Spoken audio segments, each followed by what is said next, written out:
Don't miss the golden words of revered sports journalist and Pompey fan Steve Bone. He's first class with detailed analysis of every match, and his unrivaled predictions are worth their weight in gold. Pompey 1, Leeds 0. Wow. I'm going to say a famous Fratton Park victory that will, if we were to get it, we'd almost be safe, wouldn't we? We'd have one. We wouldn't be safe mathematically, and we'd still need some more points here and there. So, Pompey 1, Leeds 0.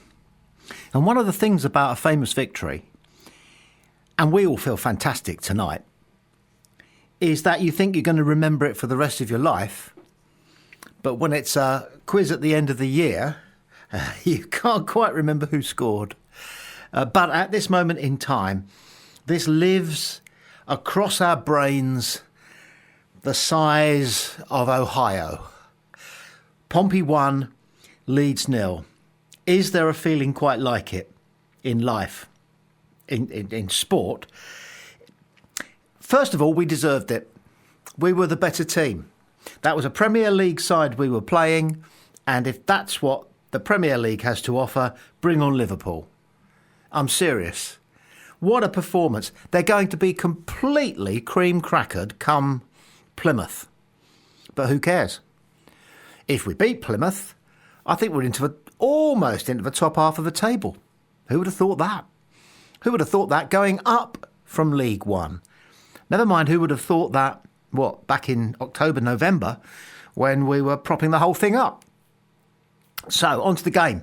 Only 3 of the people who started for Pompey against Leeds this time round started against Leeds the last time we played them, which was first day of the season.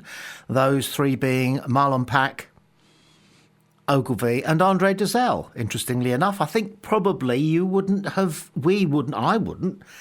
said, oh yeah, Dazelle started last time against Leeds and he's starting again today. Hasn't he come on? But who hasn't come on?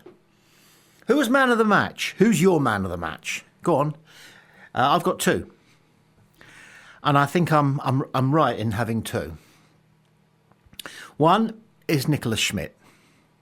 That could have been 4-1 to them if it wasn't for our keeper.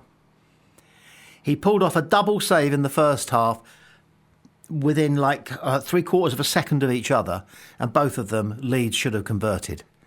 They should have scored twice in that little sequence, and they didn't because of Schmidt. It wasn't that their forwards fluffed it, it was that Schmidt knew exactly where to get which body part in front of the ball coming in. And then in the second half there was a fantastic reflex save, tipping it over the bar, and a very, very special block with his feet. When their lad was right through, was it Firpo? I can't remember. Was right through. They were lucky to get through. They didn't work it cleverly. The ball happened and it bobbled and it hit somebody and suddenly he's through on goal. He's just got to slot it home, but you've got to beat Schmidt. What a purchase he is. Mind you, Murphy had another corker. Corker? Where's that come from? Corker. Sorry.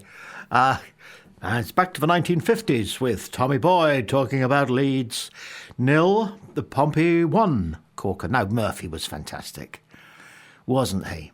Of course, sometimes he got caught with the ball. But what Messino has been saying all week is that he wants his wingers to go at the fullbacks. He doesn't mind if they lose the ball because they won't lose the ball every time. And when they go at their wingers, then maybe 50% of the time they're going to get in at something telling, a cross or a shot. And that was what Murphy was doing. Brilliant. Who else was brilliant? Potts was brilliant. Potts is so anonymous and yet so effective. You barely notice him, but he does everything right.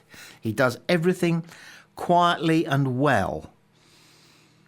Now, you can get on in football doing it quietly and well. And I'm thinking of another lad who came through the West Ham setup, and that's, of course, Frank Lampard, who was also very efficient and went about it quietly and well, doing a very good job as a manager now of Coventry, but that's enough for another day. Matt Ritchie was playing like he was back in the Premier League. He might have thought he was back in the Premier League. It was interesting that he was so consummate out there against a Premier League side, more consummate than even if, well, he's always consummate, but he was head and shoulders. And Colby Bishop, what can you say about Colby Bishop's goal? I mean, he was as delighted as anybody else. I think as he tumbled over, having got the touch on it, and I think it almost came off his shin or a toe poke, but he got there first. He got there before their keeper, Meslier, and he got the touch, and he got it on goal. OK, it went in off the post, but great strikers deliberately score off the post sometimes. It's all part of the goal. Who was it who had an effort? It was that man Murphy again, wasn't it? Had an effort from outside the box that was curling in, but just hit the post. So maybe it could have been Leeds 4, but it certainly could have been us 2. But it wasn't. It was 1-0, which is exactly what Pompey Sound's Steve Bone predicted it would be, which is spooky. His predictions are getting better and better. I did look up the price on 1-0 Pompey before the game, because that's what Steve predicted, and he can be so good. And it's 20-1. And did I? No, you never do you? You never do when you would have won. You only do when it doesn't work out. Oh yeah, sorry, my second man of the match after Nicola Schmidt, Steve Bone.